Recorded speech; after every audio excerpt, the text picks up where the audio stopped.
Hi there, and welcome to another episode of Fantasy for the Ages, the show where father and son sit down and talk about fantasy books. I'm the son of that equation, Zach. And I'm the father, Jim. Thanks for being with us on this fine day as we get together to talk more Wheel of Time today. Before we get started, Zach, how you doing this fine day? I'm doing pretty well today. It's actually been a relatively busy week for me here in the US. We got approved some COVID vaccinations for a younger age group, and so working at a pediatrics clinic, I've seen an influx of patients and been doing a lot more, a lot faster at some of the age groups that I'm not the biggest fan of.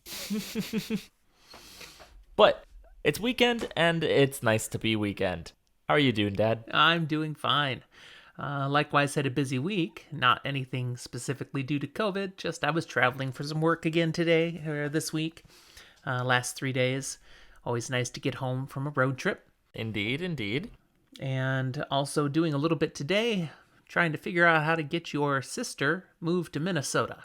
I heard. Yeah. It looks like we're going to be moving her very similarly to the way we moved you. Because, renting a U-Haul or something, it's expensive. It's great for, moving across a city. You have to move across country? It's ridiculous. Yeah, she even looked at, those pods. You can rent a pod and load it up and they'll go haul it for you. Yeah, that's still like half the cost of a U-Haul. It's still thousands of dollars for a move to Minnesota from Washington State. And she's like, my furniture doesn't cost that much.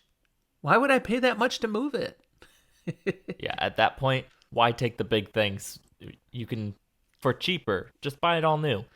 Well, inspired by you, we're going to see how much we can pack into her car and our minivan. We're not going to take the bed. We're going to keep the bed. So that'll go into the guest room. But we're going to see if we can get everything else packed up and out of here. Out of her apartment, that is. I imagine you'll do pretty well. If I remember correctly, her car's a little bit more spacious than mine. Not a lot, but a little. And we don't have to try to get a piano in this time. No. To be fair and reference for anyone listening, it's not exactly a full, grand piano or anything, but it is still big. Yeah, it's not a plastic keyboard either. Yeah, it took up some space. Yeah. But that's how we're all doing. How about what are you drinking today?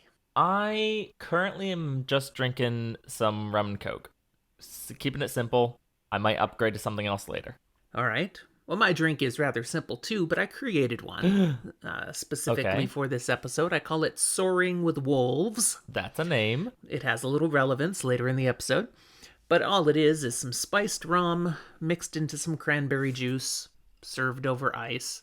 Very simple beverage. It looks pretty. Yeah. Your mother doesn't like it. She says a little sour. Really? That's the cranberry juice, And how much cranberry juice goes in the drink is totally up to your, perspective and preference. So if someone doesn't like the sour, you go a little lighter on the cranberry juice. And if you want it, sock it in there. So that's what I've got. So if you wanted to do a whole bunch of spiced rum and just dashes of cranberry juice, you could. You could. Absolutely. All right, well, we have some notes for today, a few things to go over before jumping into the content. Yes, please, let's do it. One, I just want to get something out of the way right up front so we don't have to say it later. If you've been listening to all of our episodes, or even a number of episodes, and now we're at number 71, and you're with us this far, and you like what you're hearing, we invite you to support us on Patreon. So find us on Patreon at Fantasy for the Ages.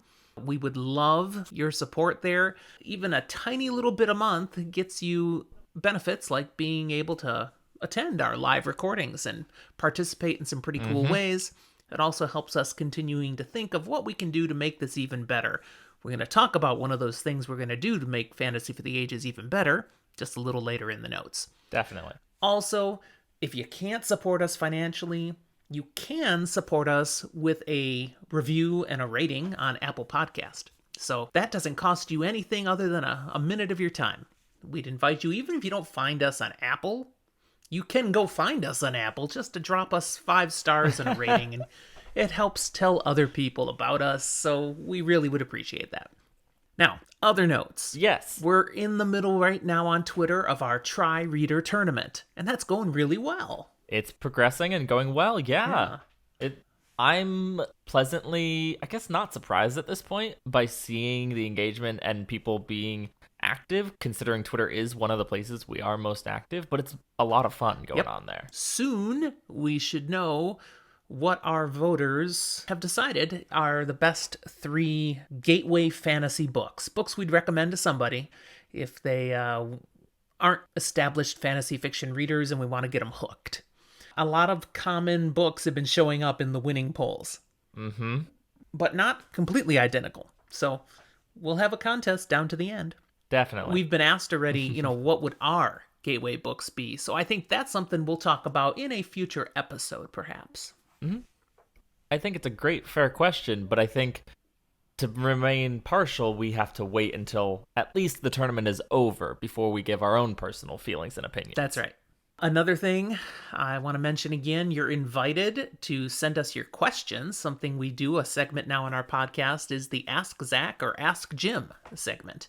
Late in the podcast here today, we'll have another question that's been submitted by one of our listeners where we are just going to tell you, here's what we think.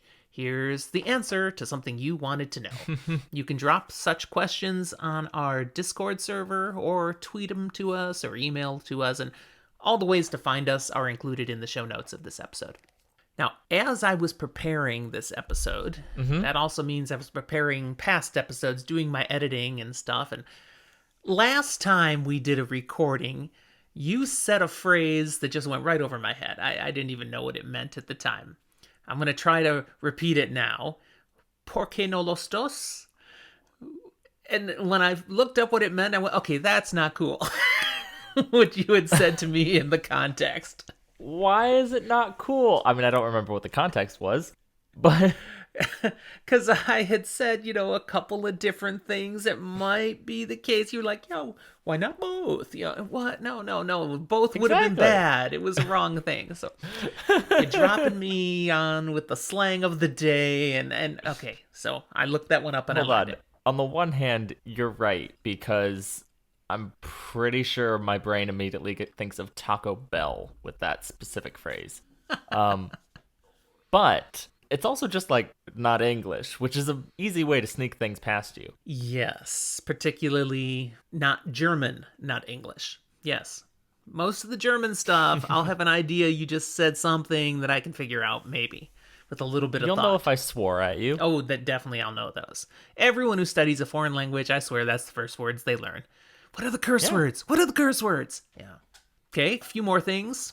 We've got an upcoming midweek episode we're going to do, not immediately, but coming soon, a Rank-A-Rama episode, where we're going to be ranking the 3 best or the 3 worst of a whole bunch of different things. Just a fun episode. Thinking of things from science fiction and fantasy, 3 best weapons, 3 worst villains, 3 stupidest books ever to be written, whatever we come up with. And the format will be partly using suggestions that come from our fans. There'll be more to it, but that's part of it. So I want to put it out there again. When you listen to this episode, it's not too late. You could be submitting your thoughts of what do you want us to rank? What do you want to hear what we would think? You can submit those on our Discord server. We get a channel for that. You can tweet it, you can DM us, you can email us, any of the ways, but we'd love to hear what would you be entertained by us ranking. Twitter is one of those ways people can get a hold of us and can DM us there or drop it, but looking at Twitter, we hit a new milestone this week. We're now up to... We did? What did we hit? 440 followers. Nice. It'll be cooler when it's 444, because 444. That was what I was waiting for. Yeah, I thought you were going to go there and... there. But still, I'm amazed, 440 people who find the content we put out there pretty regularly to apparently be entertaining enough to want to pay attention. Look, if you're listening right now, go ahead, and if you aren't already following us on Twitter, if you're not already a Twitter user, make an account, follow us. You could be number 444. You could. You could be number 1000. Now I'm getting a little excited and ahead of myself, perhaps, but... Who knows when someone might listen to this? I wanted it documented that here at episode 71, we have 440 Twitter followers. how long will it take to hit 1,000? Will it be twice as many episodes, or is it only 20 more farther? And wow, so we'll know, just out of curiosity. Either way, we passed my personal Twitter years ago. Oh, mine too. But, it's just a place one? we enjoy. I do. We enjoy engaging with fans and having some fun. Yeah, I've got like 29 followers on my personal account. Yeah. You feel better now, don't you? Last thing to share, last note. We have something special happening tomorrow for the very first time. We are going to do our own live stream on YouTube. We do have a YouTube channel, and mostly what's on there is the audio of all of our podcast episodes. But we have a few other video things, some collaborations we've done with others, a couple of special things. Now we're going to try a live stream. This will be just a regular special episode of our podcast. So eventually I'll also move the audio of it into the podcast feed. But it will be available as a recording of video on YouTube. So if you're listening to this, and this is the first you're hearing of it, too late. You missed it. It already happened. But the recording is there on our YouTube channel. Unless we totally failed and the technology blew it and we didn't capture it. So double check and see. Find us on YouTube. See if the recording is there. But hopefully you're going to join us live for that. 20 to 30 minutes of just talking about some things we're excited about, especially concerning the Wheel of Time TV show that is soon to premiere. So, I mean, that's what, less than 2 weeks now? Yes, less than 2 weeks, absolutely. So Woo! Hope to see people with us on the live stream. That's tomorrow, 1 p.m. Pacific time, 3 p.m. Central time, other AMs and PMs depending on where people are on the planet. See, I appreciate you saying the Central time because it helps me remember what time we're doing that. Like, I would remember, but also a reminder is not amiss. All right, well, that takes care of all of the notes. Jordo has just jumped into the Discord, so perfect timing, actually. We just got through all of the business end at the beginning of the episode, and now we're going to get to the good stuff. You're here! And let's do it. And Zach, you're frowning. I'm good. I'm reading. He's reading. Okay, I'm like... Speaking of reading... What are you reading? Yeah. I'm not currently reading this, like, while we're talking, but I am working here on this for reading an episode coming up. Good. Yes. Yeah. Because we've got that coming up in like a week and a half. I've rearranged a little bit, so you might have a little longer to get through it now. We can talk about that later. But yes, we're going to do the magic system of Elantris for one of our midweek episodes fairly soon, so good to see that you're reading it. All right, well, in our last episode, we spoke about this is a tough place to leave off, because the action just keeps coming. I think we're going to keep finding that happens more and more often as we continue through the Wheel of Time series. I mean, just wait until we get to that one chapter that's literally longer by itself than the entire book Harry Potter and the Sorcerer's Stone. I mean, yeah. That's going to take a few episodes. So we won't even finish an episode. That in one chunk? No. But no worries, everybody. That's not in this book. That's a ways down the series. I will still be able to get through chapters here. And today we're getting through 2. Okay. So chapter 34. This is where the action picks up directly from what happened in chapter 34. Sorry, we're starting with chapter 35. Chapter 34 ended where Perrin had made that mess with Gaul, the Aiel, breaking him out, and then they did the little Whitecloak dancey thingy. Yeah, I love all your euphemisms. They made a mess. They danced with Whitecloaks. They slaughtered people. You have to be just so brutally clear with it. I'm trying to, yes. think of my boy Perrin and not hurt his feelings so much. I think being brutally honest about it helps us better understand the fact that Perrin's not okay with it. And then you got to wonder, how about that woman who was watching? Is she okay with it? Because that was an issue. He was seen by that woman who's had her eye on Perrin. And then right at the end, as he went to try to see where'd she go, Lan found him. Lan didn't see what happened, but he sees the mess is left behind and he tells him, "Get to the chopper!" Oh, nope. Wrong Not reference. exactly. Wrong reference. They don't have choppers. Get to the stable! Yes. Go get Loial. Get your stuff. Get to the stable. We are out of here. And it's not a we're out of here at first light, it's we're out of here right now. Right. That's where it ended. And so here we go, chapter 35, called The Falcon. Interesting. Lan and Perrin have hurried right back to the inn. Now, when they got there, you enter through the common room and they've slowed their pace. Everything's fine, operation normal, and nobody notices them. Don't be suspicious. Don't be suspicious. I don't get the reference. Is that Hamilton? That's okay. You don't have a TikTok. You're fine. Okay. And I don't think I ever will have a TikTok. Is that like an iPhone? No, just kidding. Just kidding. I know what TikTok is.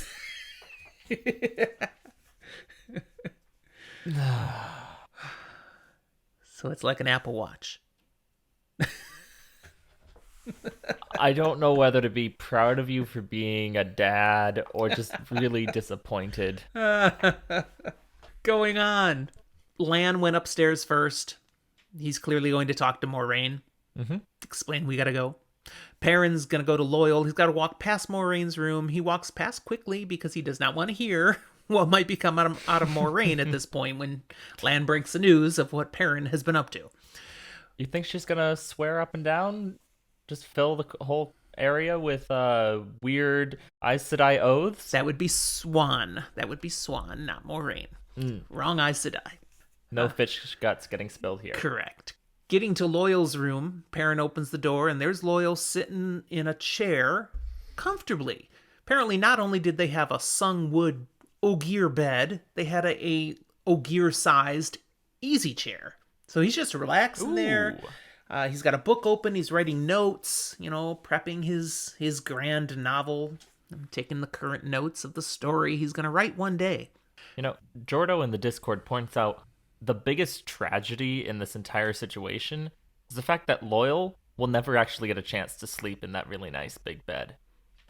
Yeah. And that's very quickly how Loial reacts, because Perrin's here to say, hey, we have to leave. We have to leave now. And the first thing Loial does is kind of glance over at the bed with a, oh. Now, Perrin, he does look at that bed. This is a Perrin POV chapter still, so we see in his thoughts, wow, that thing looks like it just grew right out of the floor. Which kind of goes along nicely with what we talked about last time. Maybe it does come out fully made straight out of a tree when it is sung. Not in pieces. Just ta-da! Do you think, weird question, do you think sung wood can be sung out of wood that is already chopped from a tree? No. Definitely do not. Do we have proof of that? No, definitely do not. But it's all about a living tree responding to the song and giving of itself in response to the Ogier song. A dead tree's not going to do that. I agree with you, but I think it would be really cool to have an Ogier walk into an empty room with wooden floors and just sing furniture into existence. It rises up. Exactly. That would be interesting. Especially real badass moment, you go to sit down and the chair comes up from the floor to meet you. Now that would be a really cool skill to have if they were the elves living in Midkemia from the Rift War cycle. Because the elves Haven't started that one yet. The elves live in trees, living trees. And if they could just grow the furniture right out of the trees they live in, that'd be that great. Would be pretty sweet. But that is not this story. Gotcha. So, all right, Loial may be disappointed, but doesn't matter. We got to go. And he's like, why? I mean, okay, but why? And Perrin says, Whitecloaks. I'll tell you more later. But that's pretty much enough for Loial. All right, the Whitecloaks again. Here we go. Perrin goes then to his room to get his stuff. He has nothing to put together because he never unpacked. Just grabs his stuff, heads for the back stairs, and down outside of the stable. Now, fortunately, he doesn't run into anybody because all the schmucks in the inn are out there in the common room listening to the blowhard hunter for the adoration of the gullible. Or otherwise known as the hunter for the horn. Or something along those lines. Yeah. And he's telling that make-believe version of the battle with the Aiel. Do you wonder if the story changes each time he tells it? Oh, I'm sure it's 50 Aiel by now. Yeah. It expounds more and more, and he continues to look better and better. Yeah, most likely. He did it blindfolded. But again, side effect, they don't deal with anybody getting out of the inn. We'll take it. Perrin does run into somebody when he gets to the stable, but that's good. You need someone to prepare the horses. I mean, Perrin could do it, but it's a little easier if he's not the one doing all the horses. Right. So tells the stable hand, we need these 4 horses. Please saddle them up, prep them for us. And he gets guff from the guy. Now remember, and maybe the stable hand knew it, they saw Perrin as a servant. So here's a servant showing up and telling another worker at the inn to get 4 horses ready. And he's like, who do you think you are?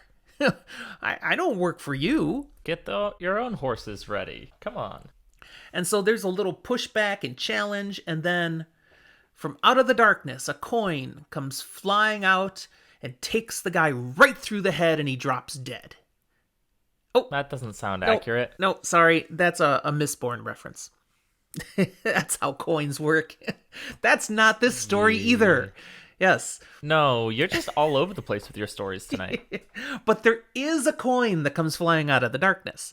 However, in this world, it's a gold coin that's been flipped to the stable hand by Lan, who also steps out of the darkness. The stable hand, he grabs that coin out of the air, and Lan says, saddle him up.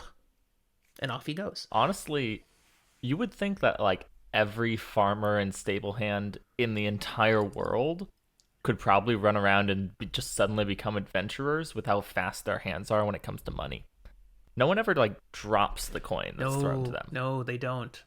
Money's kind of important, I guess.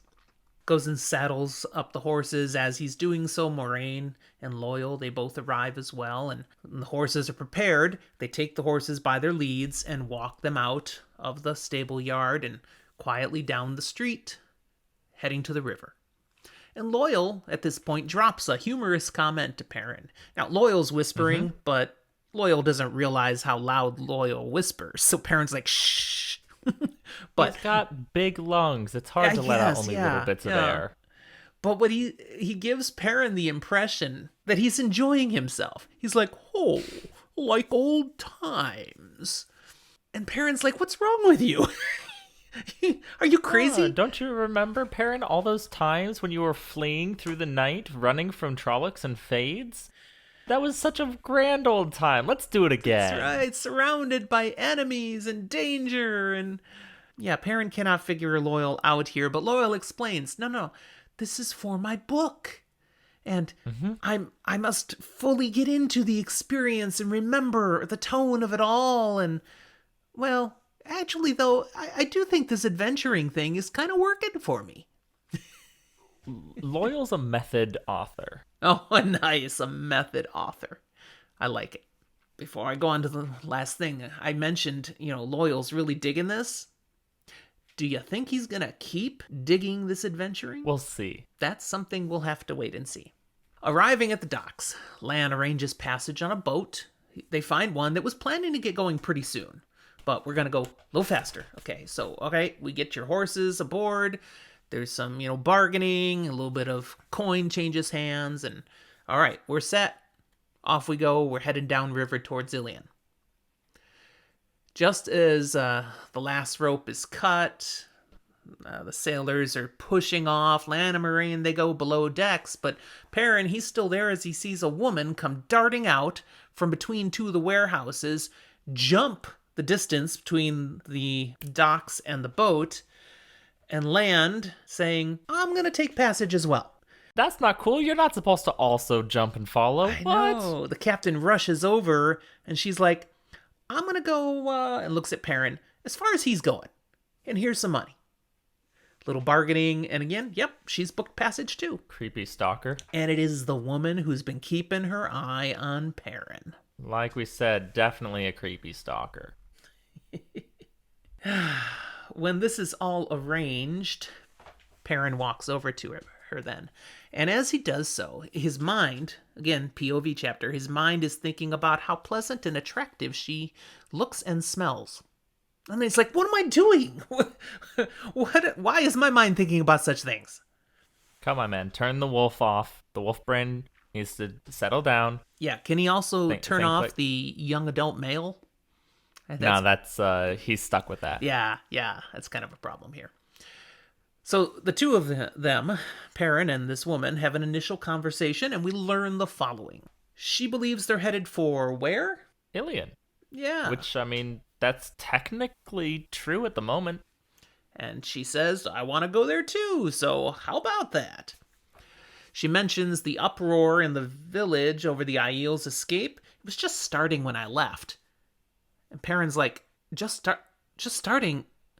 Wait, you mean you didn't raise the alarm? You didn't tell them? She's like, psh, no.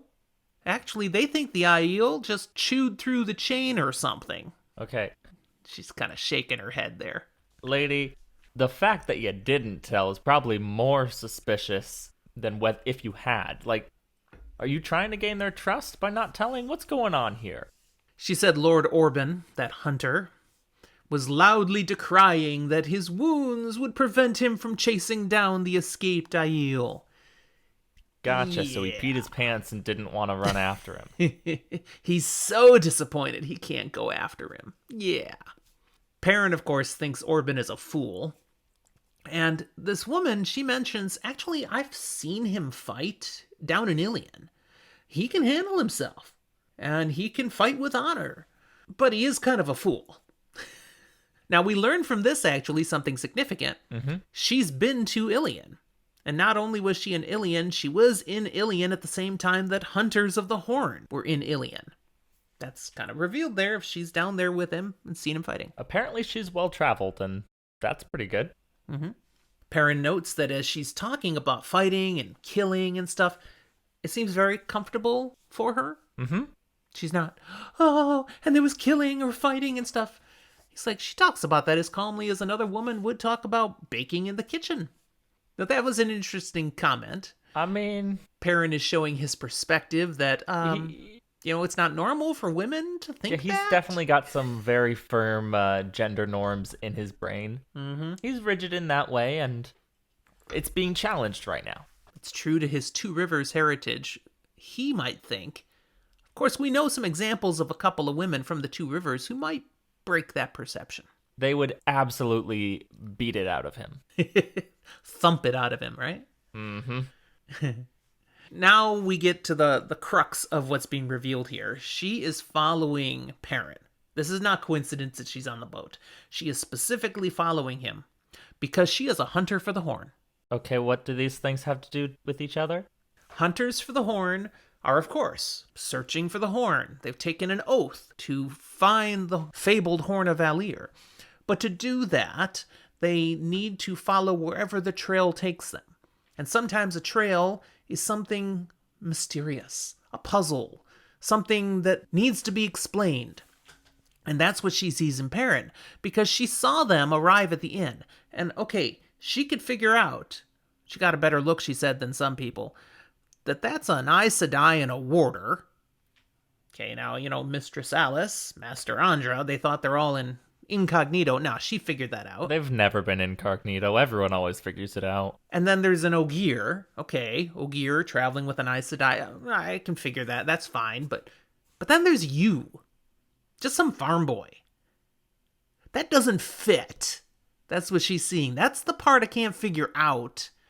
So I need to figure this out. I'm going to follow and see what you guys are up to. Now, I kind of enjoy here, more and more we're seeing, Hunters for the Horn, to me, feels like Robert Jordan wanted to make an in-world excuse to have a profession of adventurer without just having adventurers.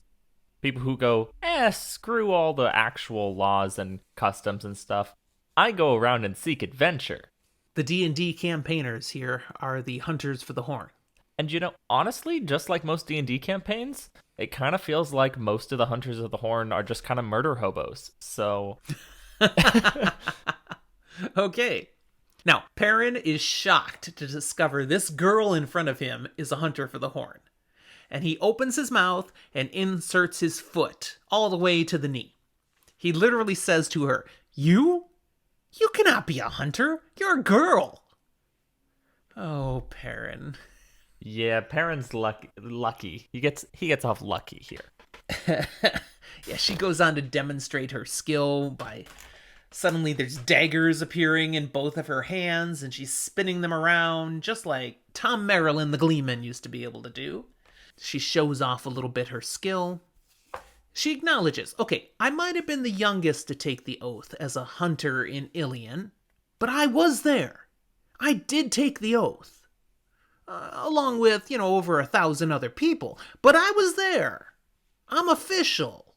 She comments that each of them who take this oath, they then go searching and they all have ideas of where they're going to find the horn. And I've got an idea.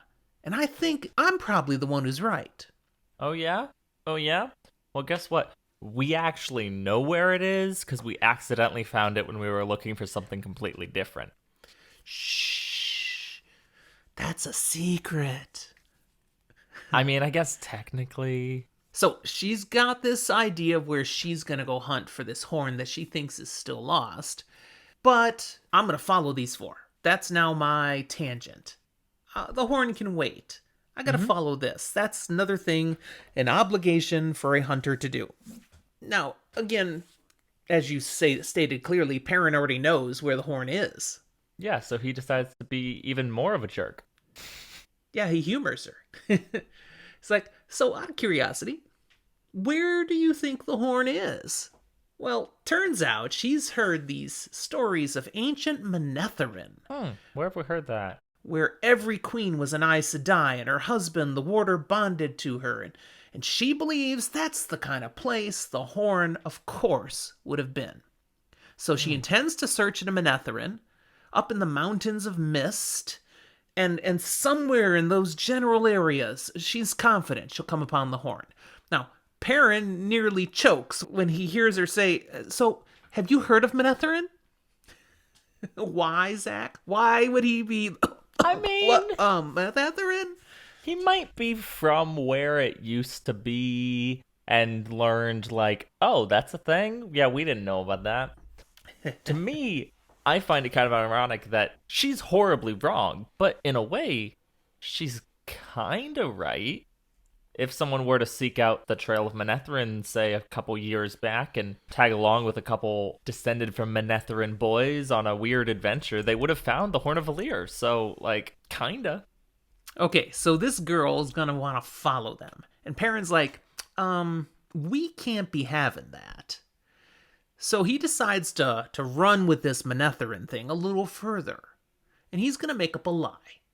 He says, well, I don't know about, Manetheren, the city itself. I'm pretty sure that's all ruins, that you won't really find anything. But I've heard about treasures hidden up in the mountains of mist in various places.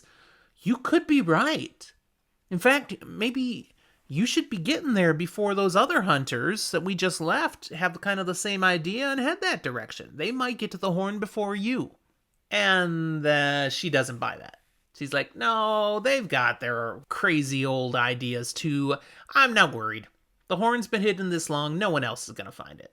Plus, you get that moment of, yeah, but you're trying really, really hard to get me off this boat. So that just makes me want to stay more. Right? So clearly she's not leaving. Perrin's frustrated, irritated. But all right, fine. Well, if you're gonna be here, if I'm gonna be stuck with you for days, you could at least tell me your name. I can't just keep calling you girl. That's fair. So she reveals, I'm called Mandarb. And Perrin loses it. Yeah. And she's like, pretty steamed. I've declared my name. It's a rich historical name of great meaning, and you're laughing. What is wrong with you? And yeah, Perrin has to explain pretty quick before he gets stabbed with one of those daggers. What is he laughing about? It is a great badass name with history and meaning. It also happens to be the name of Lan's horse. He literally says, yeah, look over there. You see that horse? That's Mandarb. Yeah, Mandarb. Hi, Mandarb. She turns red. She's, are you kidding? So she shares with him, okay, my actual name is Zareen Bashir. But basically, that's too girly for being a hunter for the horn. That's how she feels about her name. I needed a hunter name. Something like Roguish Eagle Eye. So I went with Mandarb. Okay, I can't be Mandarb. Fine. Perrin's like, I kind of liked that name, Yeah, though. Zareen sounds like a really nice name. It suits you. That does not work for her at all. That just ticks her off even more. No, he does. Perrin doesn't know how to read the vibe. No, he would be the wrong guy to take as your wingman into a bar to help you navigate the social stratus. No, he can't read it.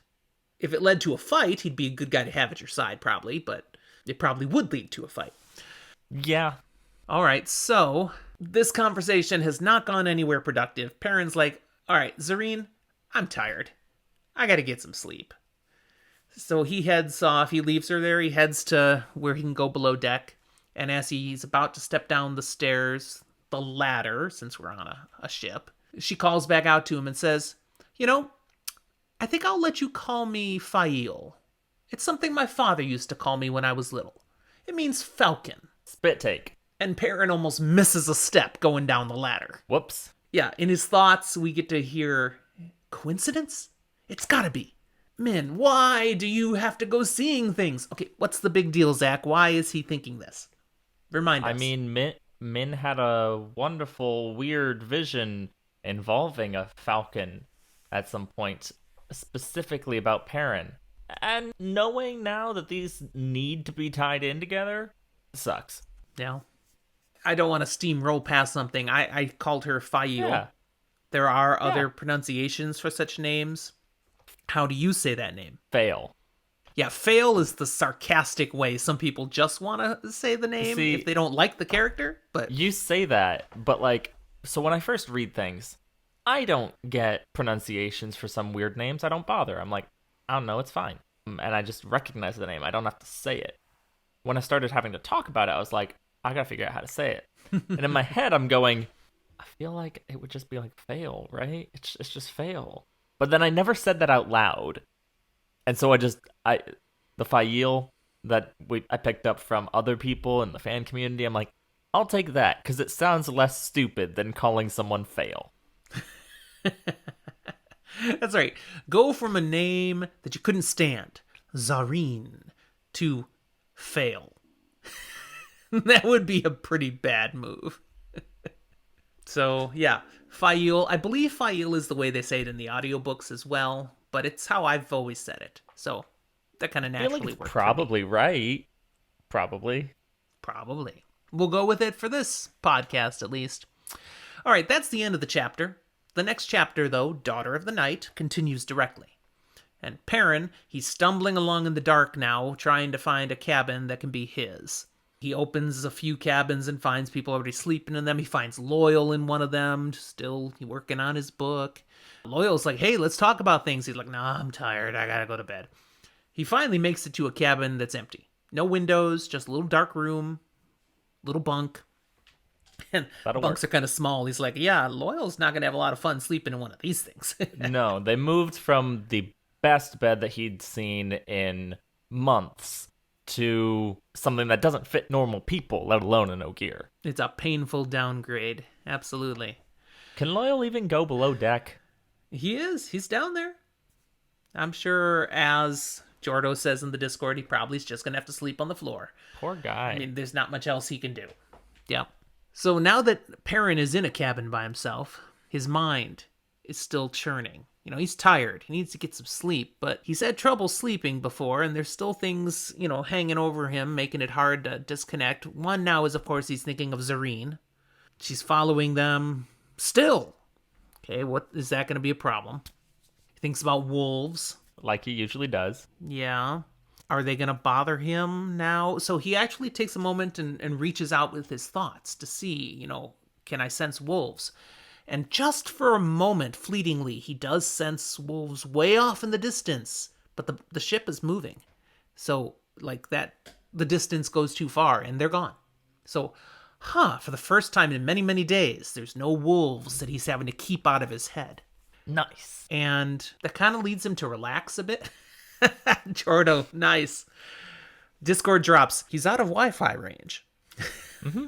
I like that. Wolf-Fi range. The device is unable to pair. Yes. With the wolves gone, he relaxes a little and pretty instantly falls asleep. All those nights in a row with barely any good rest. He's so exhausted, he just bam, it hits hard and he's out. And the next thing he knows, he's somewhere else. He's surrounded by dense fog, a dry mist. It doesn't quite feel right. And then out of the fog, a wolf appears. And not just any wolf, Hopper. Hey, the best boy. Hopper walks up right beside him and looks him in the eyes. And Perrin gets the impression Hopper wants Perrin to follow. Okay, follow he does. They move straight out into the fog, and it gets thicker and thicker, and eventually it becomes pitch black. He can't see anything. He can't hear anything. His hand is resting on Hopper beside him, and that's the only sensation he has at all. See, it's weird to me, because, like, fog doesn't necessitate darkness, right? Like, I'm not crazy about this, right?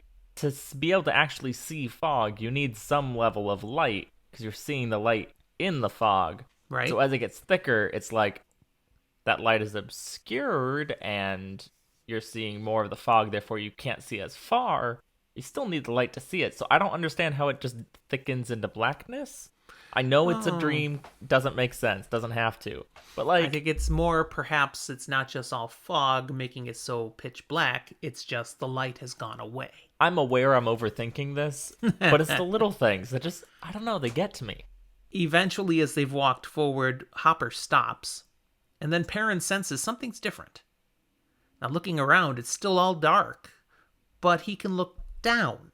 And down below him, as far as the eye can see, are mirrors. Mirrors upon mirrors, all placed out on blackness. Like, he can't see any ground, but the mirrors are all standing on something, is what it looks like, because they're all even. They're all on the same level. And everywhere he looks, there's big stand mirrors, except directly beneath him. Now, looking straight down is also freaky because he can't see himself. I ain't got nobody. Nobody. Okay? There's nothing. And so he's just like a weird bit of nothingness in a whole bunch of nothingness with mirrors. And yet he can see. And he can still feel Hopper. But he can't see Hopper. There's no Hopper. Weird. Straight beneath him, there's this opening, and there are people.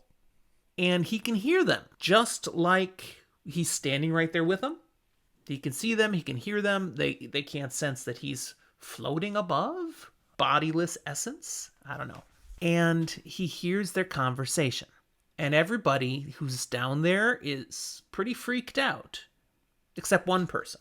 And they're all starting to address this one person. What he's hearing consistently from the people is that they don't know where they are. They don't know how they got there. All they remember is they went to sleep, and now they're here. And they're addressing the one guy who's a little different from the rest, calling him Great Lord. That's never good. What's really never good, not good at all, is Perrin recognizes this guy. He's all dressed in black. He's got little silver lace at his collar and his sleeves, but it's his face that's the real giveaway, because where his eyes and mouth should be, there's flame. That's not good. Who is this, Zach? That's our old friend Ballsy. Baalzamon himself. And as he's watching Baalzamon address these people, he notices every now and then Baalzamon reaches up like he's got some chest pain. What might that be? He might have a little heartburn from a flaming sword. Yeah, I think this is reflecting on the last time he and Rand had a get-together. Yeah, there was a bit of pain involved for this guy. So Baalzamon speaks to the crowd, and again, Perrin hears this. And he doesn't really answer their questions. What he does is lecture them. He's basically saying, you were all given tasks. Some of you have succeeded. Some of you have failed. To fail is unforgivable. And then Perrin sees him basically destroy one of the men who failed. What did he fail to do? Well, Baalzamon has talked about there were some people they were ordered to kill. Gotcha. There were some people they were ordered to capture. Okay. This particular man allowed, and here's the quote, the boy to escape Tar Valon. Gotcha. What does that tell us, Zach? So this guy's getting punished for letting Matt get away in the last few chapters. Right. It also tells us Baalzamon was the one directly behind that. Or at least claiming that. Right. So how he kills this guy is basically he just starts fading away. Ah, even his scream fading away. Ah, ah, Can we imagine it's like ah. a Wilhelm scream kind of thing? Baalzamon took this guy out. Object lesson delivered. Now he says, "Wake and obey," and they all disappear. Baalzamon's there by himself, and then someone else shows up. A beautiful woman Perrin recognizes, the one who urged him to glory, and we all know who urges people to glory. But Perrin doesn't know who this is. Oscar the He Grouch? just knows, I've seen her before. And what did you say? I was talking when you said it, Zach. Oh, it's Oscar. Oscar the Grouch, right? That's who this is? No. Darn. No. I thought But they do have a maybe. conversation, and we very quickly learn, Perrin quickly learns, this is Lanfear. This is one of the Forsaken. Lanfear. Gotcha. See, where I got confused, you said beautiful woman, not most beautiful No, I'm kidding. So this is Perrin's actually first confirmation in his own mind that there are more Forsaken free. Moiraine had already mentioned that belief that there could be Forsaken on the loose. Now Perrin's got it point blank confirmed. Not only does he get confirmation Lanfear, Forsaken, is free, she's been in my dreams. Ugh. I mean, it's just another Forsaken that you've had dreams with, but it's not like it's even the first one. True. But did Perrin know that? This is, I think, the first time he has 100% confirmation this person who's been in his dream is a Forsaken. I mean, yeah, but we're talking about the fact here that, like, he's had dreams with Ballsy in there. So... Yeah, but he just thinks that's the Dark One, so that's nothing. That's not better. Okay. What else do we learn from the conversation as Perrin gets to oversee, overhear, and they don't know he's there?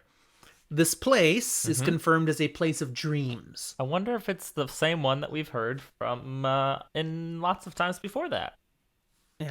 Lanfear claims this is her domain. She kind of owns this place.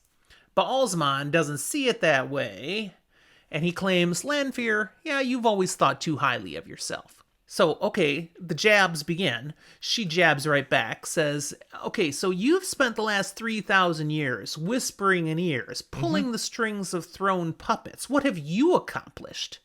What might she be referring to then? What are we getting from that? Of him spending the last 3,000 years? What do you make of that? We've said some of this stuff, but I don't know how much I can say and remain spoiler light. That is a problem, isn't it? So maybe we won't say much and just say, okay, this means a lot, but spoiler light and we can't tell you? Or if you've got a keen mind, you might remember things we've said in the past, and we're not sure what we have and haven't said at this moment. She, Lanfear, believes Baalzamon is trying to control or turn Lews Therin, now that Lews Therin walks the world again. But Lanfear believes she has a better chance. She's the one who can actually do something, because Lews Therin was hers before, and he will be again. And she drops a classic and catty line that I just loved. I'm like, oh yeah, these Forsaken, they might be, unbelievable power, but yeah, they're just people too. She says Lews Therin was his before ever that straw-haired chit Ileana saw him. And I'm just like, meow. I mean, to an extent, Lanfear's right. She does have a habit of turning heads. She just walks into a room, so maybe she does have a better chance of turning Rand. Ooh, nice. She tried.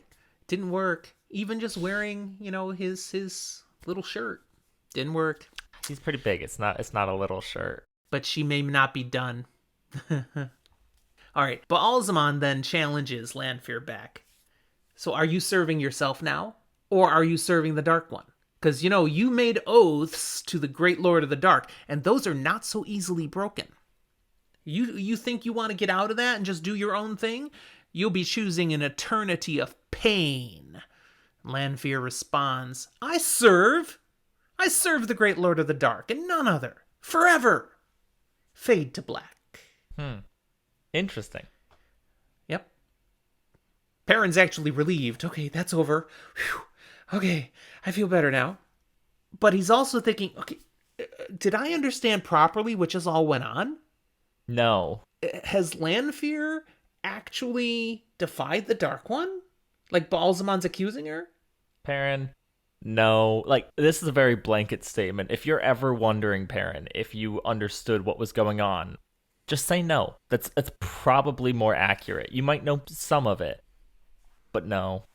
You know, he has learned that saying that no one has ever gone so far into the dark that they can't come back to the light. I wonder if that's planted, that seed is sitting there going, maybe she's trying to come back. I don't know. Maybe she is turning. That might give him more credit and presence of mind right now when, truthfully, he's freaking out and going, holy shit, there's been a Forsaken in my dreams a whole bunch of times. I don't like that. Well, I said it faded to black. Perrin and Hopper, though, they're moving again. And they end up kind of going in reverse now. And it starts to lighten up, and it's fog again, and then the fog eases, and then, hey, they're out of the fog. We're out of the dark, we're out of the light. What? Do you know where that's from? Do you know where I'm going? It's not coming to my brain right now. I know what you're Wizard of doing, Oz. but there we go. Yeah, it was a really short and badly sung piece excerpt.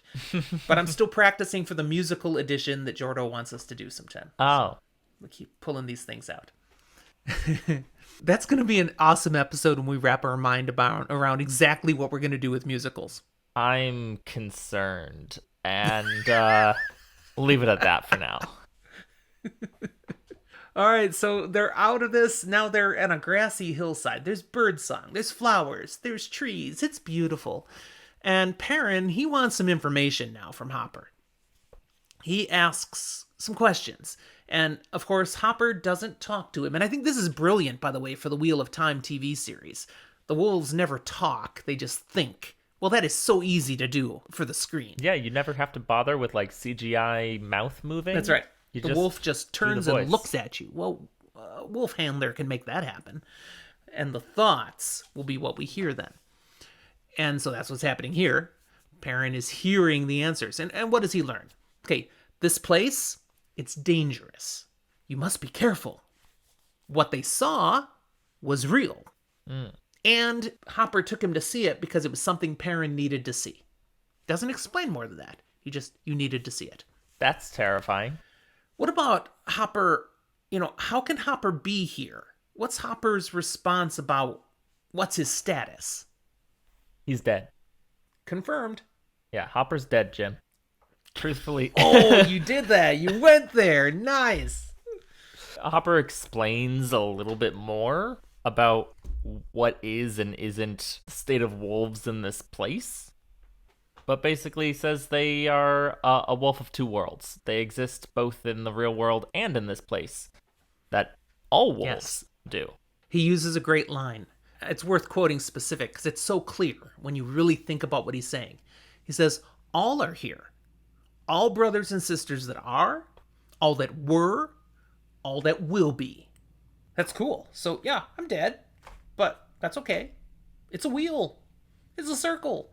I'm here now. And I'll be back. But we'll learn more about that later. Then Perrin senses Hopper is smiling, at least mentally. I mean, wolves don't really smile because it looks like they just want to eat you. But he has a mental enjoyment sense where he says, here I soar like the eagle. And Perrin watches Hopper gather himself, leap into the sky, and literally up, and away. Gotcha. So Hopper is Superman, confirmed. Remember when Hopper died, that was one of his last thoughts. To be able to soar. I mean, his full name does technically include something along those lines. That's why we shorten it to Hopper. Could I tell you his full name right now? Not a chance. Perrin kind of chokes up. I'm not crying. You're crying. Stop it. I'm not crying. As he sees Hopper soaring away. It's like he did it. He finally did it. Then Perrin looks around. Okay, gotta shake that off. Looks around at his surroundings, and the grassy hillside is gone. It's changed. Well, that's not normal. Yeah, I mean, well, this dream thing again. Now he's standing up on a rise. He's looking down below him, and he sees Rand. Rand in not a good situation. What's Rand up against? Well, I mean, there might be a lot of Myrddraal and other things people. Uh, Yeah, let's talk about those people. Bunch of men and women mhm. who Perrin has trouble focusing on. It's like his eyes want to keep sliding right past them. What does that sound like? It kind of sounds like they might be some shade between white and black. What's it called? Oh yeah, gray men. Hmm. Cue the monkeys. So, gray men. So, gray men and Myrddraal zeroing in on Rand. He also hears dogs howling and smells this sulfurous scent that he's picked up a couple Okay, of times before. I want to go back to that sulfurous scent for a moment because we had a conversation about it at one point, and you tried to tell me it was like, Yeah, it's not like matches. yeah, Fine, you it's won not. that argument, okay? But I'd like to give you an alternative that you might like. Just think of brimstone, because that's what we're getting. And my brain goes to the. You remember Shrek, right? Yes. Yeah, they're walking Tall up. guy, heavy set, kind of ugly. First smells. movie, they're walking up towards a big lake of lava with a castle, and Donkey's like, "Whew, was that you?" And he's like, "No, no, it's brimstone. Trust me, if it was me, you'd be dead." So, like, it can't smell that bad. All right. So he's seeing Rand in this circumstance. And what's weird about this is this crowd that's around him, kind of a half circle, they're all moving towards him, but it's not like they're attacking. It's like they're just moving. Like inexorably getting closer and closer and closer. I don't know, they're all playing red light, green light and moving in. Oh, so they've been practicing for Squid Games too. Got it. Did you watch the whole show? No, I haven't started it. Oh, dude, you gotta watch the whole show. Squid Game. It's for real. It was awesome. Okay. So moving in, closer and closer, and then Rand decides it's red light, and they're still moving. So balls of fire, lightning, bars of white hot steel flying from his fists. That's how it all looks to Perrin, and he's taking these guys out. But they're not ducking, they're not evading. They don't even act like they know they're being attacked. They just keep moving closer. We are zombies. We are moving to you. And soon enough, they're all dead. I mean, there were a lot of them, so this takes some effort. When it's over, Rand drops to his knees, panting. He's exhausted. But he did it. They're all gone. Then Perrin, who's got this upper elevated view, he looks out and he can see more of them coming. There's more Myrddraal. There's more Greymen. They're here. And so he yells, Rand! Rand, there's more! And Rand looks up, and he sees Perrin, and he's like, Yo, buddy! Nope. That's not the reaction Rand has. How does Rand react to seeing Perrin? In the same way that he reacts whenever he sees people in his life and past that he thinks are trying to kill him. He screams at them, swears at them, tries to kill them, that whole situation. Yep. So he snarls and does something to Perrin.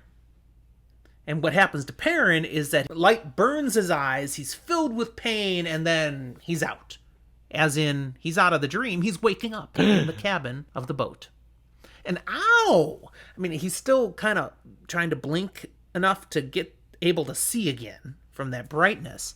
But he also feels some pain on his chest, and he lifts off his shirt and he looks, and there's a small burn right in the center of his chest, about the size of a silver penny. Ouch. So whatever just happened for realsies, somehow. This is the second time in this book that we've seen something from the dream stick with him. Yes. And he decides, this might be pretty serious. I need to tell Moiraine. He's kept things from Moiraine before, but this time I need to go tell Moiraine. But as the pain eases up a little bit, the exhaustion comes back like a hammer. Perrin, hammer. See what I did there? And Good. out he goes. Falls back asleep, sleeps through the rest of the night. When he wakes again, it's morning. He's had some more dreams, but nothing like the dream. Just inconsequential stuff. Nothing he really remembers even. Gotcha.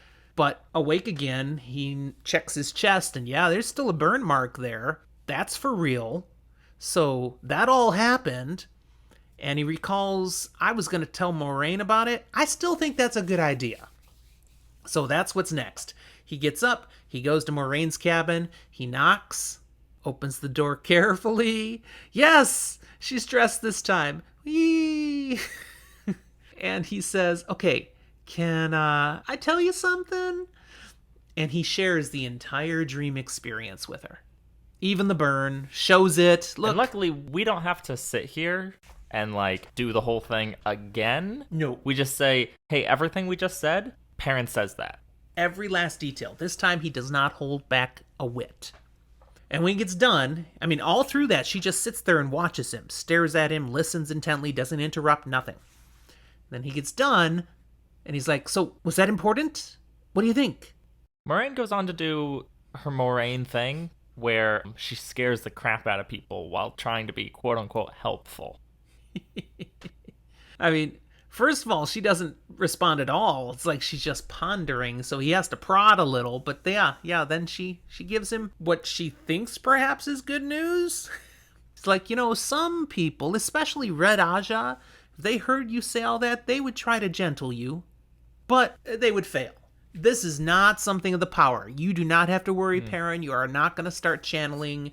You don't need to be gentled. That sounds suspiciously like what one old hermit in the woods once told him might have happened. Yeah, good old Elias McCara. Still can't get over the hard that you do there. Yeah. And so he's like, okay, so you're going to talk to me about women who are going to try to gentle me and it can be rough on me. And then you say I don't have to be afraid. You could have said something about that first, that I don't have to be afraid. And she's like, no, wait a second. That's not what I said. You don't have to be afraid of channeling. Said you don't have to be afraid of the Red Aja channeling. You should be frightened. Yeah.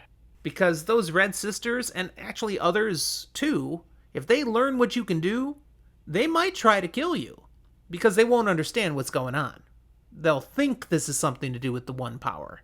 They don't get it, that you could have an ability like this and it's not tied to channeling. Look, Perrin, whether it's Aes Sedai or Children of the Light, most people who deal with anything powerful probably would want you dead.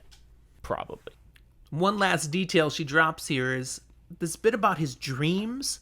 She says, this is not something I expected. I mean, you told me about your wolf connection, but this thing with dreaming, and she doesn't come out and say it's specific, but we can draw the connection together. She's basically saying Perrin may be a dreamer, like Egwene is considered to be. Which is great, but also tells us not a lot of anything because they don't really know much about dreamers. Yeah, it does confirm, though, that dreaming doesn't have something to do with channeling. It's different. It's not a thing of the One Power.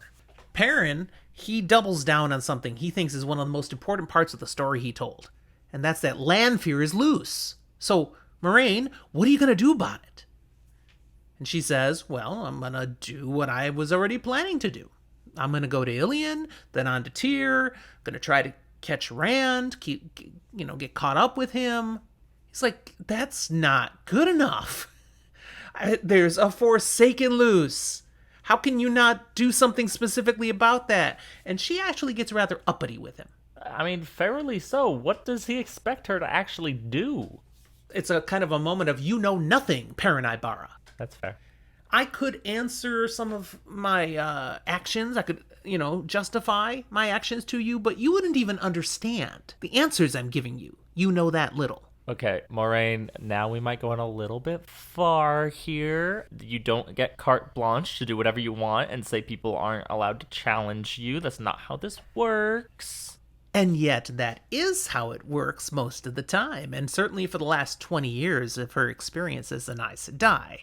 So she is not used to being challenged, she does not appreciate it, and I don't think she handles this very well. No, not really. Perrin is a little chastened. I mean, there is part of him, I'm supposed to respect women, and an Aes Sedai is worthy of, some respect and all, so he backs down a little here now. And then he does say, could you maybe heal me? This burn's kind of uncomfortable. No. She's like, oh, so now you don't mind the One Power being used. Yeah, as you said, she says no.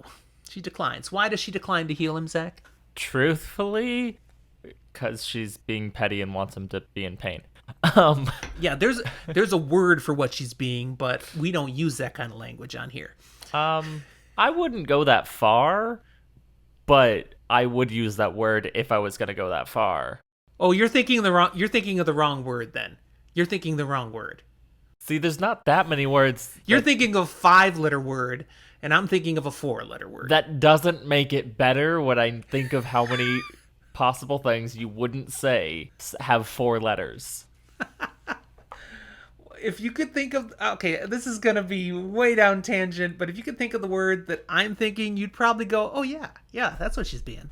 But you're not thinking of the right word. Well, I've got like 5 different ones to choose from, so I kind of want you to have to say it, just because, 1, I want to know what you're not willing to say, and 2, which of the options are you thinking?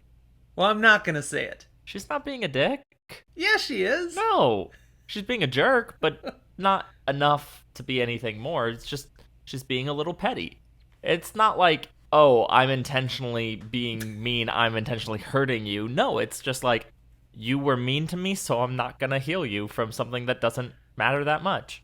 Okay, so now I feel like then that I don't know what the word I was thinking of, what that means. But that would be really weird if I don't know what that means.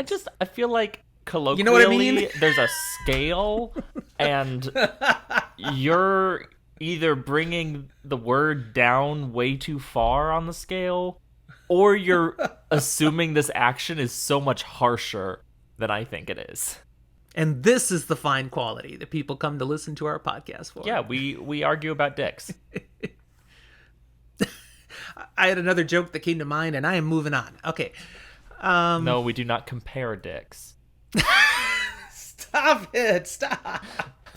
Okay. So, yeah, she's not going to heal him. Being a little uncomfortable, it'll be a good reminder that you shouldn't be doing stupid things. You need to be more careful. One more thing, as he's going to leave the room, because it's clear she's not going to give him any more information of what he wants. He says, if there was a woman on this ship who was named Zareen, would that name mean anything to you? Because there's another passenger that is named Zareen, and I'm just kind of curious. Moiraine's like, huh, interesting you should ask something like that. Well, the name is Saldean, and a woman would only name her daughter such a thing if she expected her to be a great beauty and a heartbreaker. Okay, so, like, what are naming customs in the Wheel of Time? What is this that you go there and go, this tiny child that I just birthed, I'm going to prophesy with its name that it will be a heartbreaker. It will run around and break everybody's hearts. Like, that's fine, but now they gotta live up to that? It would suggest that only a certain type of person would be in a position to be able to, with confidence, name their child something like that. I don't know. I feel like it's kind of a stretch, and it's like a willful manifesting into your child's name. And I'm sure this is actually something that is in, like, our world and stuff, but it's just such a foreign idea to me, because I feel like you're gonna jinx your child. You're gonna name them something and be like, yeah, this is the name of someone that I would do if, like, they were going to be a successful millionaire. I named my kid Bill because that means they're going to be the next Bill Gates. And it's like, well, now you've just doomed them to never, ever live up to that. You're going to be a bill collector. Well, the last thing Moiraine says about this name is that, so if there's really a woman on deck here with us now with that name, you might want to watch out. Because, you know, a beauty and a heartbreaker. She's a man-eater. Well, at least as Perrin leaves the cabin then, he has a little more understanding of why Zareen doesn't like her name. Yeah. He doesn't bother to tell Moiraine all the other things he knows about Zareen, like that she figured out you're an Aes Sedai and lands a warder and she's following us on purpose. Nah. He leaves all that out. And honestly and intentionally, she can figure it out for herself. Okay, so he's being a jerk with that? He's just also being petty. Okay. There's a lot of, like, this conversation to me screams high school. All right, I can see that. All right, we're going to end the chapter with a short POV jump over to Rand. And this is awesome and also extremely disturbing. Because we get to Rand as he's waking up from a restless sleep. He recognizes he was just in a dream and that Perrin was there. But he also recognizes that he wasn't dreaming of Perrin. Mm-hmm. Perrin somehow was really there in his dream, and Rand almost killed him. And he thinks of how I must be careful. I think that's really interesting because, like, very similar situation previously with Egwene, and he didn't make that connection of she was really there rather than I dreamed of her. Right. But he's getting more experience with all this, and maybe that's the difference. Maybe. Where Rand is now is he's laying in front of his campfire. It's all just coals now, but he goes ahead and gets a stick and some more wood, and he gets it going back into fire. As he does this, he hears some horses approaching his campsite. Perhaps a dozen. He thinks to himself, again, that I've got to be careful.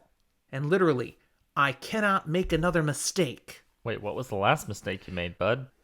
The horses stop by his fire, all seeming to be some sort of soldiers or armed guards, except for one woman with graying hair, dressed respectably.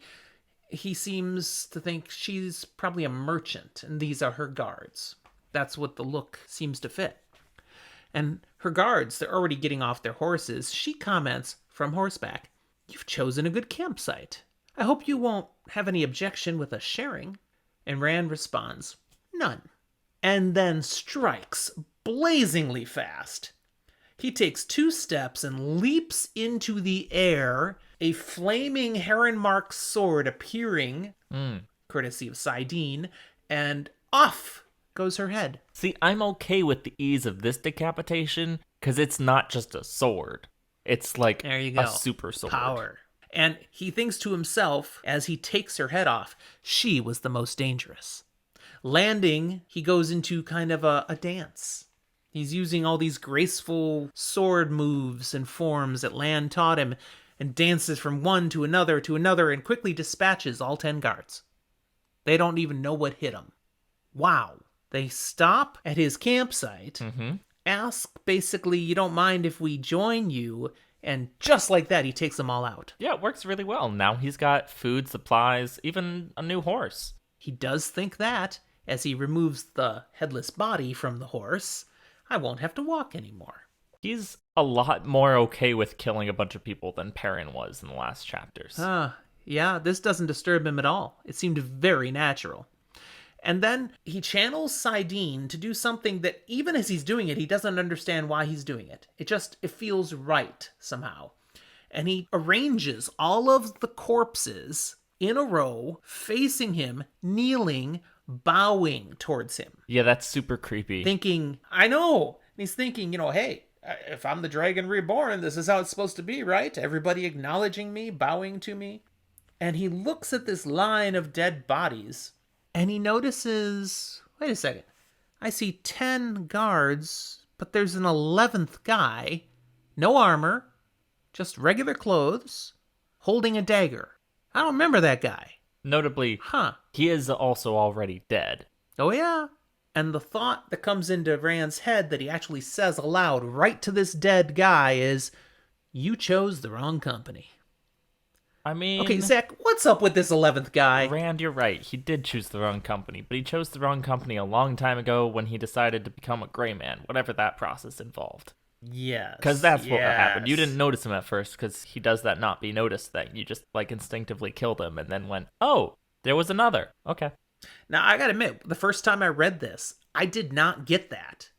I did not understand. We've had enough clues that I don't feel bad saying clearly what it is, because a reader should be able to get that. But I didn't. It could have theoretically been like a stowaway or something, but if it had been a stowaway, they wouldn't have been around for Rand to necessarily actually kill. They'd be hiding in a cart of hay or something, and it would have been different. Now, your mother is reading this book. She's not quite here yet. She's just a little bit past Jara. I'm looking forward to when she gets to this chapter, and I want to see what she thinks. What crosses her mind of what just happened? That will be interesting. With that, Rand mounts up, gallops off into the night, and we learn, finally, what he's actually doing. He's making a beeline straight for Tyr. He even knows this is not probably the fastest way to get there. but this is what I feel compelled to do. I need to go straight for Tyr. I will kill or steal horses to do it. It doesn't matter. I'm going to get there by the most direct route possible. And his thoughts, literally in his head, is, I will put an end to it. The taunting, the baiting. I will end it. Kalendar! Like, yes, I know this is us officially getting told that's what's happening. We've definitely figured out before this is what's happening. It's just like, we had to get Rand to actually say it now. Yep.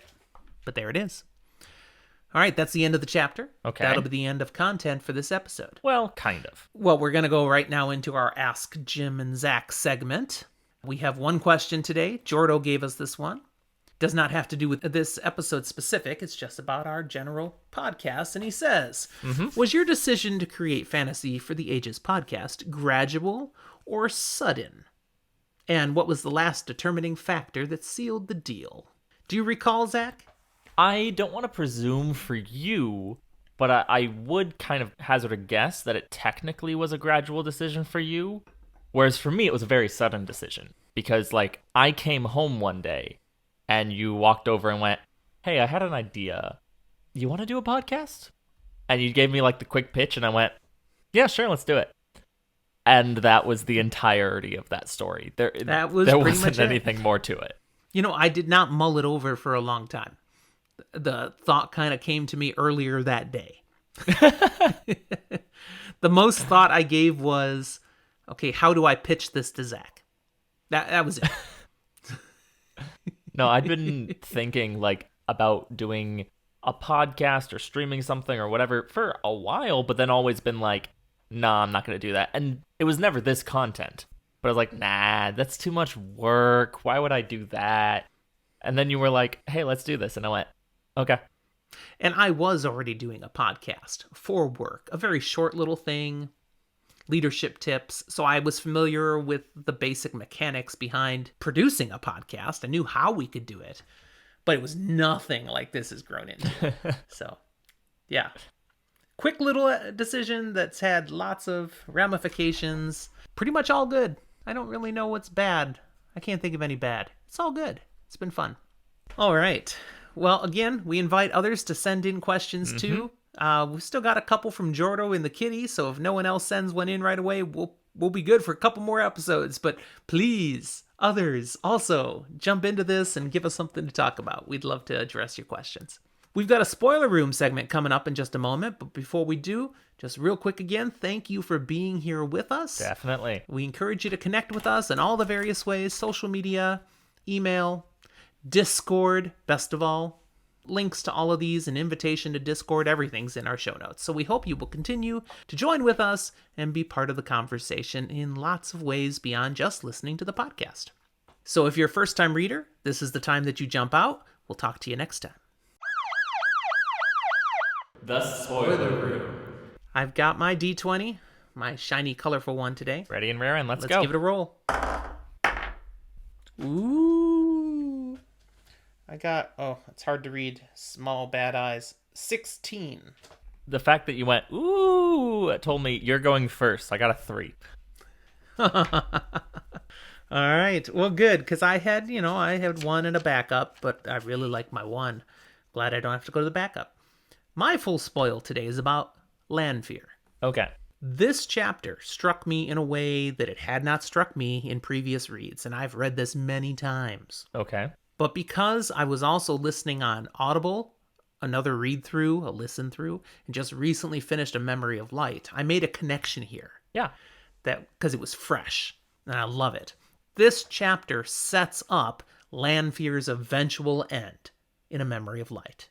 Because, okay, here she is talking to Baalzamon, and Perrin is watching unseen from above. And Baalzamon questions her. That you have turned, you are trying to do your own thing, you're trying to reject your oaths to the Dark One. And Perrin thinks about that. Is she? Is that what's going on here? Is she turning away from the Dark One? And that's something Rand, of course, wonders various times. Is Lanfear on the level now? Is Lanfear... Did I say Randfear for a moment? Honestly, mashup. it is a Rand fear. Is Lanfear, not so bad? Deep down, Rand always knows Lanfear is only for Lanfear. But Perrin doesn't. No.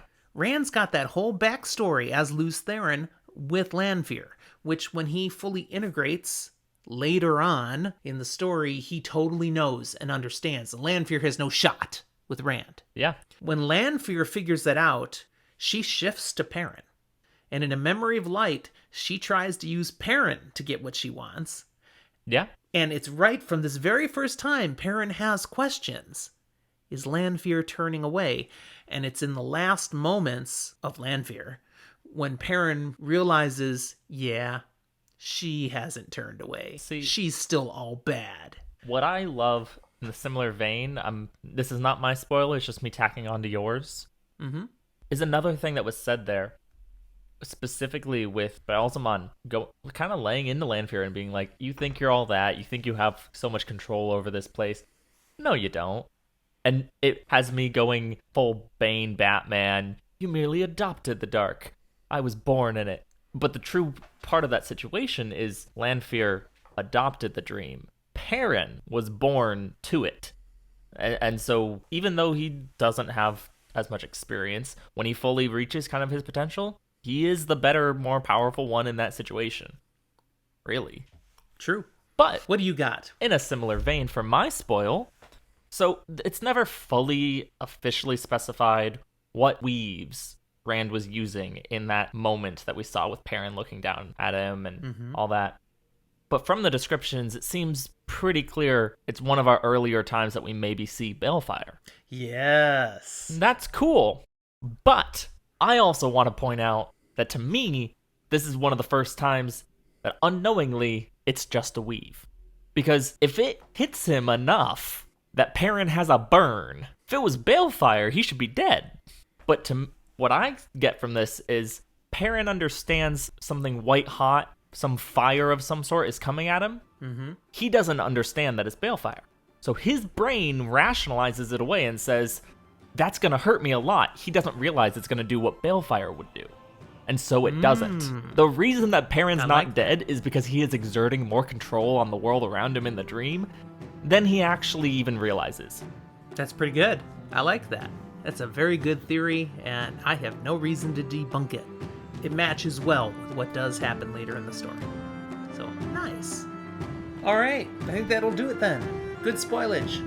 I think I say that a lot after these. I mean, Good it's spoilage. fine. It's as long as I would rather things spoil well than they spoil badly. I'm more here for like cheeses that mold into something good rather than like bread that molds badly. Yeah, that's bad spoilage. All right. Well, thank you everyone for sticking around to the end. Good talking to you, and we'll talk to you next time.